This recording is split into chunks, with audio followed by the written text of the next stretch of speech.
Essa semana, a Torá descreve sobre o início da escravidão no Egito e como que Moshe e Aharon vão falar com o faraó inúmeras vezes, implorando e pedindo libertar o povo de Israel. Em uma dessas conversas, o faraó fala para o Moshe e para o Aharon a seguinte frase: Vayomer alehem melech Mitzrayim. Disse para eles o rei do Egito: Lama Moshe ve Aharon, por que Moshe e Aharon tafriu etaham imassav, vão atrapalhar o povo em seus afazeres? Lechu lesivlotechem, vão para os teus afazeres, vão para as tuas ocupações. E os nossos sábios descrevem que nessa frase, Lechu lesivlotechem, vão para os teus afazeres, para os teus carregamentos, que na verdade o faraó estava falando para o Moshe e para o Aharon: vocês devem ir para os teus trabalhos, para o trabalho de vocês. Ele não falou simplesmente vão trabalhar ou vão descansar e vão trabalhar junto com o povo, mas ele falou teus trabalhos. Ou seja, que na verdade o trabalho de Moshe e Aharon era um trabalho totalmente diferente do resto do povo, porque todo o Shevet Levi, toda a tribo de Levi estava libertada do trabalho pesado, do trabalho da escravidão. E assim fala o Nachmanides, o Ramban, que o costume em cada povo, em cada nação, é que nesses povos eles sempre tiveram Chachamim Morei Toratam, sábios que ensinavam a sua Torá, a sua literatura. E por isso, na verdade, o faraó ele reconheceu e ele separou a tribo de Levi e libertou eles do trabalho forçado. Porque eles eram os Chachmeihem Vezikneihem, os sábios, os idosos do povo de Israel. E foi isso que o faraó disse para Moshe e Aharon: vão para os teus trabalhos, para os teus afazeres. Ou seja, vão estudar e vão ensinar a Torá para o resto do povo. Mas não me enche as paciências. Deixa o resto do povo fazer a escravidão e vocês continuam fazendo o seu trabalho. Ou seja, Faraó, ele estava argumentando para Moshe e para Aharon o seguinte argumento: basta que vocês já estão livres do trabalho da escravidão no Egito. E vocês sozinhos podem ensinar a Torá o dia inteiro. E vocês podem também ensinar a Torá para o resto do povo. Por que você prometer na vida geral e nas atividades gerais do resto dos judeus que eles também sejam libertos do trabalho da escravidão do Egito, a forma que eu organizei o meu país? Já basta que vocês estudem Torá. Por que vocês libertá-los também do trabalho para que eles também fiquem estudando Torá o dia inteiro que nem vocês? Essa que foi, na verdade, a grande reclamação do faraó. Vocês já estudam Torá o dia inteiro, deixa o resto do povo continuar servindo e fazendo a sua escravidão. Escreve o Zohar que a sabedoria do Egito, Chochmat Mitzrayim, era Yoter Mikol Haolam, era superior, maior do que todo o resto do mundo. E por isso, na verdade, o faraó, sendo o rei do Egito, a maior potência mundial, então ele era uma pessoa, um Chacham Gadol, uma pessoa muito sábia. Então esse argumento do faraó era um argumento lógico e um argumento baseado no intelecto do mundo. O que ele queria dizer? Pelos caminhos naturais, Deus não tinha como se libertar do Egito, da escravidão do Egito, do exílio no Egito. Como que os nossos sábios falam, um escravo não tinha como fugir do Egito. Mais ainda, não somente que o sistema natural no Egito fisicamente era dessa forma, mas o comportamento espiritual também era dessa mesma forma. Porque Deus decretou, desde a época de Abraham Avinu, do patriarca Abraham, ele decretou que haveria a escravidão do Egito. 400 anos os judeus seriam escravos numa outra terra. Ou seja, fazia parte da programação da natureza que Deus determinou. Então o judeu não tinha como fugir do Egito. Então vem o faraó e faz o seguinte argumento: e vocês querem mudar na natureza que Deus determinou? Foi Deus que determinou que os judeus seriam escravos. Foi Deus que determinou que os judeus ficassem presos no Egito tanto tempo. Lechu lesivlotichem. Vocês, Moshe e Aaron, vai estudar a Torá, vai fazer seu shurim, vai participar das aulas de Torá, mas deixa os restos, os outros judeus, se dedicarem e se ocuparem no Seder Hanagat Olam, no ciclo da forma que o mundo é levada, da forma que Deus determinou. Como que o Talmud escreve uma discussão inteira que teve com o Turnus Trufus Harashá, tinha um perverso que chamava Turnus Trufus, e ele teve uma discussão inteira com um grande sábio nosso da Gemara. Ele falou, Elokechem ohevanim, se Deus ama os pobres, por que você tem que sustentar os pobres? Deus determinou que este homem seria um pobre. Vai dar dinheiro para ele para deixar de ser pobre. E esse era o argumento do faraó. Se Deus determinou que vocês fossem escravos, que todo o povo fosse escravo, fora a tribo de Levi, fora você, Moshe e Aaron, por que vocês estão realmente se intrometendo, tentando modificar a forma que Deus criou o mundo? Qual é a resposta para isso? Apesar que é um bom argumento lógico, até um argumento racídico, um argumento acreditando em Deus, mas esse é um argumento do faraó, é um ta'anat faraó. E se nós aceitássemos esse argumento do faraó, nós iríamos empurrar e anular todo o conceito da Geulá, da redenção. Como é sabido que a redenção precisava ser, a saída do Egito precisava ser berripazon, com pressa, rápido, eles precisavam sair do Egito. Porque se os judeus ficassem no Egito, no exílio do Egito, por mais um momento, que Herevain, como um piscar de olhos, eles estariam perdidos. Sabe que no Egito tinham 49 portais de impureza, e os judeus estavam mergulhados no 49º portal de impureza. Se eles ficassem lá mais um minuto, eles iriam mergulhar no 50º portal, que isso representa um nível além da natureza, porque a natureza é 7, 7 vezes 7 é 49, então o 50º portal representa um nível acima da natureza, ou seja, acima da capacidade de sair disso. Então, se eles ficassem mais um momento no Egito, eles nunca conseguiriam sair do Egito e ter a Geulá, ter a redenção. Somente pela razão que eles não aceitaram o argumento do faraó. Eles não seguiram o conselho do faraó. Eles discutiram com o faraó, por essa razão que veio realmente na prática a Geulá, veio a redenção. Realmente ele tinha um bom argumento lógico. Pela sabedoria mundana ele tinha um ótimo argumento. Mas um judeu, e o povo judeu em geral, não está limitado nas limitações intelectuais e no Seder HaOlamot e no ciclo da forma que o mundo é regido. E por essa razão, sem olhar os Gzerot, os decretos do Galut, os decretos do Egito, e o decreto que Deus havia dito que os judeus ficariam 400 anos no Egito, mas na prática a redenção veio muito mais cedo. Ao invés de ficarem 400 anos, eles ficaram 210 anos. E Deus, na verdade, ele pulou a data prevista para a redenção. Por quê? Porque o povo insistiu, porque Moshe e Aaron não obedeceu a ordem e o argumento lógico intelectual do faraó. Isso tudo nós aprendemos uma lição para a nossa vida.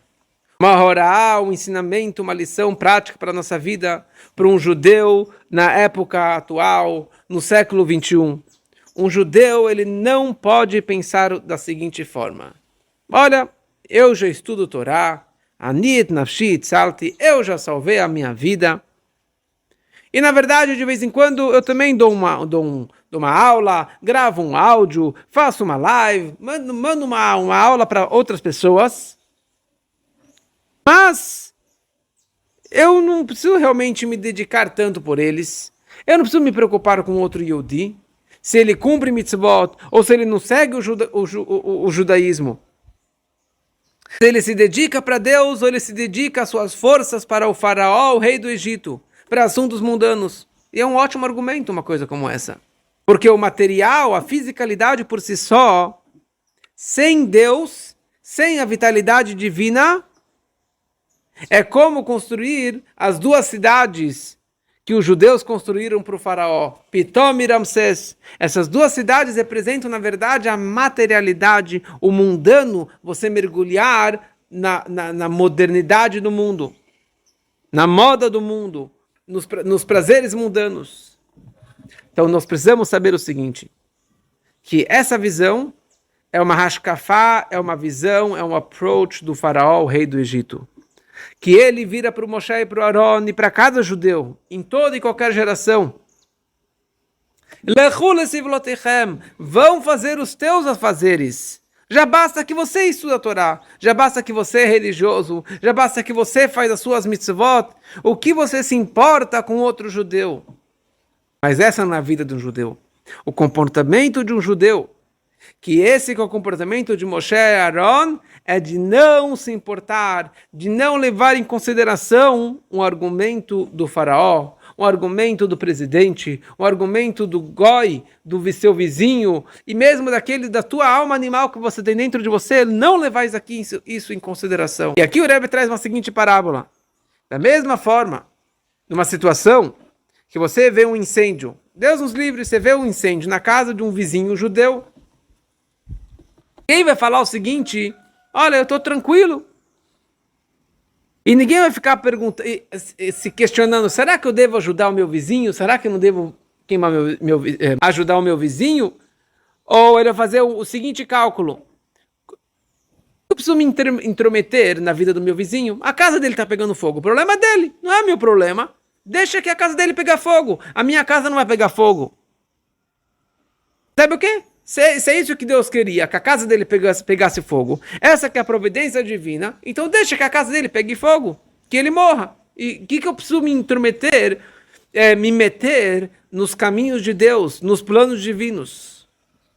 E é óbvio que qualquer pessoa normal não vai fazer esse tipo de cálculo lógico, desse tipo de pensamento, se eu devo ajudar o outro, não devo ajudar o outro, porque ele vai sair correndo, pegar um balde para o bombeiro para ir salvar o vizinho.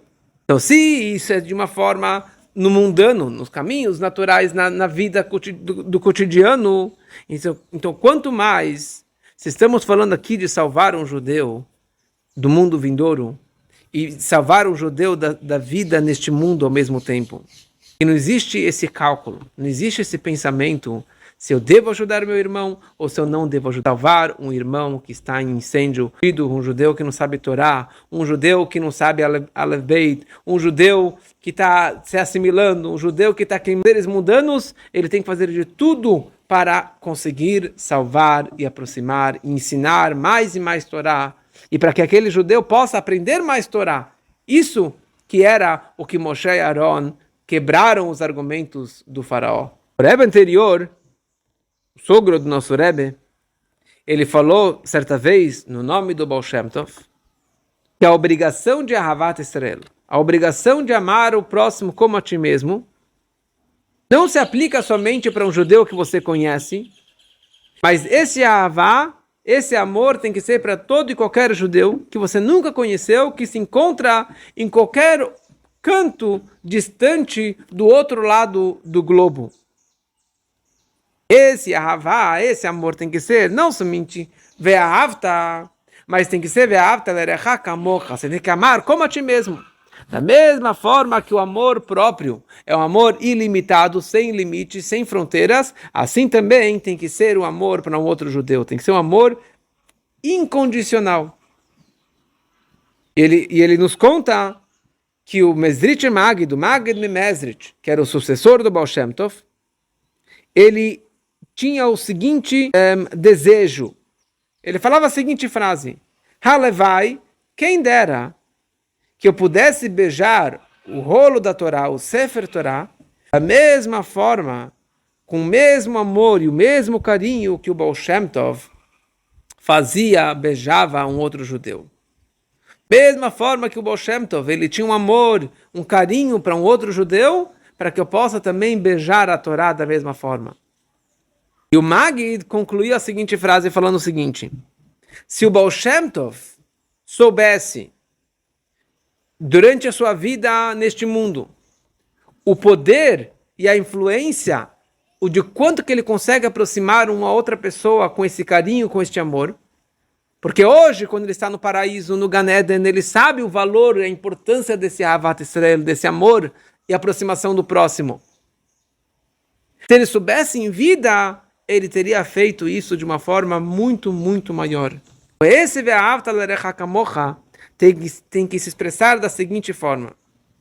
Da mesma forma que kamocha, que para você mesmo tem um sistema de lechul lesivlotechem, você tem o seu estudo de Torá todo dia, você frequenta a sinagoga, ou você tem um nível de religiosidade, você frequenta o judaísmo de uma certa forma tão forte, assim também, da mesma forma, você deve influenciar e se preocupar e aproximar um outro judeu. Então Deus, ele não culpa as suas criaturas. Ou seja, Deus, ele não sobrecarrega a pessoa mais do que ela consegue suportar. Então, com certeza, se Deus ele te deu essa missão, ele te deu as forças suficientes para você conseguir realmente cumprir essa missão. E você tem que saber o seguinte, você não pode deixar esse trabalho para a semana que vem, para amanhã, para o dia seguinte, e nem por um piscar de olhos. Se você agora pode salvar uma outra pessoa, você tem que fazer de tudo para salvar aquela pessoa. Porque da mesma forma que no Egito, um instante, aquela pessoa estaria no precipício, num buraco sem fim, de uma forma irreversível, assim também, hoje em dia, se você deixar de aproximar uma pessoa, talvez você vai chegar a uma situação irreversível e aquela pessoa você não vai conseguir aproximar mais. Então faça de tudo o mais rápido possível para aproximar e ensinar todo e qualquer judeu. E essa que é a lição o Rebbe traz para todos aqueles que estudam Torá, que estão na Yeshiva, que estão no Kolel, que estudam Torá, rabinos e etc. E mesmo qualquer judeu que ele está sendo iluminado com a luz da Torá, que no momento que você vê um segundo judeu está numa situação de perigo espiritual, com certeza você não pode falar, eu já me salvei. Todo o povo judeu, na verdade, é uma só estrutura. Então, na hora que você influencia e você salva e ajuda um segundo judeu, você está conseguindo, na verdade, completar todo o povo de Israel. E se você não aproxima ele, você também está perdendo com isso. A Torá fala a seguinte frase: Atem nitzavim hayom, vocês todos estão presentes perante Deus. Desde os líderes até as pessoas mais simples, o carregador de lenha, o lenhador e o carregador de água. O Rebbe faz a seguinte parábola. No momento que tem soldados numa parada, perante o rei, então numa parade, perante o rei, a ordem é o seguinte: se um soldado falar, olha, não, eu poli o meu botão, ou se eu não preparei a minha arma, quem vai ser cobrado vai ser o comandante dele. Porque o comandante não ensinou o seu soldado, aquele um dos seus dezenas de milhares de soldados, como que ele não ensinou ele a se apresentar perante o rei? É a responsabilidade do seu general. Então nós precisamos saber que quando até Nitzavim Hayom, todo o povo judeu está presente, parado perante Deus, a cobrança não vai ser somente daquele baixo escalão, do lenhador, do carregador de água, da pessoa mais simples, mais ignorante, mas a cobrança vai ser dos cabeças e dos líderes da tribo, de todo o povo de Israel. E eles não podem dar essa desculpa furada, bom, eu estava ocupado fazendo o meu trabalho. Eles têm a responsabilidade, se ele é a cabeça de todo o resto do povo, eles têm a obrigação de ensinar o resto do povo. E no momento que os judeus se comportaram dessa forma, de uma só estrutura, todos os judeus juntos, dos líderes, dos cabeças, até o povo simples, o lenhador e o carregador de água, todos se unindo, isso na verdade vão fazer a vontade de Deus, e isso vai trazer a época que Hashem Echad U'Shmo Echad, que Deus será um, e seu nome um, com a vinda de Mashiach, que assim seja muito em breve, se Deus quiser.